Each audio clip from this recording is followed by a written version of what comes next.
Arga memutar handle pintu dan melangkah memasuki kamar. Begitu masuk kamar, pandangan dia langsung disuguhkan oleh gadis yang sedang menyemprot bunga anggrek dengan posisi membelakanginya. Rambut hitam panjang gadis itu tergerai indah menghiasi badan rampingnya. Dengan jalan pelan mengendap, Arga mendekati gadis tersebut. "Misa."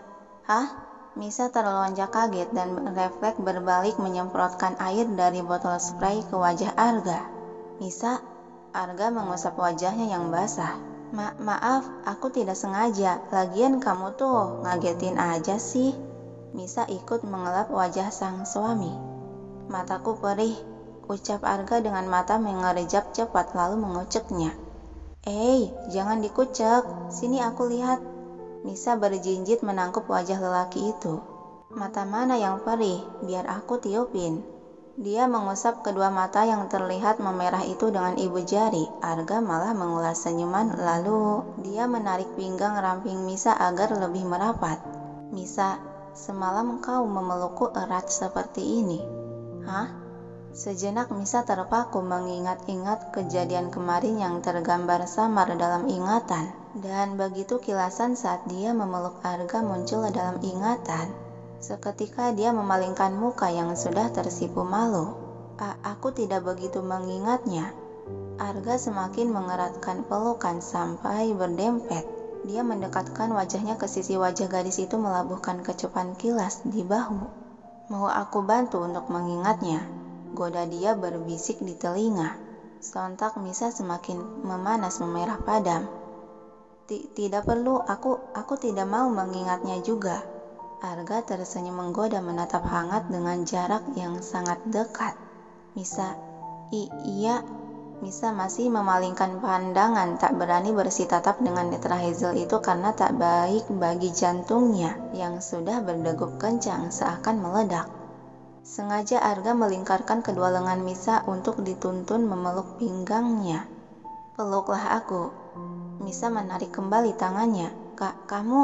Arga menarik tubuh Misa ke dalam pelukan dan memeluknya sangat erat. "Lakukan seperti ini." Tapi Misa, lakukanlah." Bisik Arga di telinga membuat gadis itu bergetar merinding. Dengan kaku dan ragu Misa melingkarkan lengan di pinggang Arga membalas memeluk. Seperti ini." "Duh, kenapa aku menurutinya?" batin Misa malu-malu. Sahut Arga seiring senyuman kebahagiaan terukir di bibir. Semakin mempererat pelukan dengan sesekali melabuhkan kecupan di puncuk kepala gadis itu. Selama beberapa menit tidak ada percakapan di antara mereka berdua, hanya suara detak jantung yang sangat kencang, saling bersahutan dari keduanya. Arga menundukkan kepala di antara lekukan leher gadis itu untuk lebih dalam menghirup aroma tubuh Misa yang sangat dia sukai. "Kita mau sampai kapan berpelukan begini? Kita kan bukan Teletubbies." Celetuk Misa membuyarkan momen manis. Namun Arga tidak menimpalinya, dia malah menambah kekuatan lengan memeluk Misa dengan sangat erat. Aku tidak bisa bernapas. Kamu terlalu erat." Ucapan Misa terbata. Mendengar itu segera Arga melepaskan pelukan, namun tangan masih setia memeluk pinggang Misa. Hanya direnggangkan saja agar bisa leluasa melihat wajah cantik sang istri. "Kamu kenapa sih meluk orang kayak lagi meluk boneka saja?" Gerutuan Misa mengatur napas yang sempat kesendat sesak.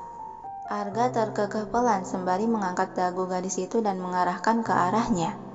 "Misa, mulai sekarang sampai waktu libur tiba, kau tidak diizinkan berangkat ke sekolah." Alis Misa mengernyit heran. "Kenapa kamu melarangku berangkat ke sekolah? Pekerjaanku masih numpuk, tahu. Mana belum merekap nilai anak-anak lagi, aku nggak mau." "Cuk."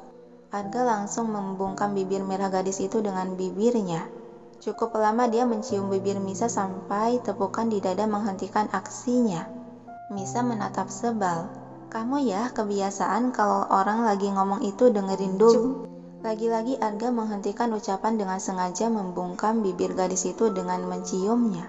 Misa kembali menepuk keras dan sedikit mendorong dada Arga. Dengan enggan Arga kembali melepaskan pagutan dan menangkup kedua sisi wajah sang istri. Jika kau coba membantah, maka aku akan membungkammu dengan cara seperti ini sampai bibirmu tak bisa mengoceh lagi. Kamu, tercekat Misa dan menubrukkan kepala ke dada bidang sang suami. Dia memberikan pukulan manja. Baiklah, aku tidak akan membantah lagi. Aku akan diam selama yang kamu inginkan. Tersungging senyuman di bibir Arga sambil mendekap tubuh itu dengan penuh kasih sayang.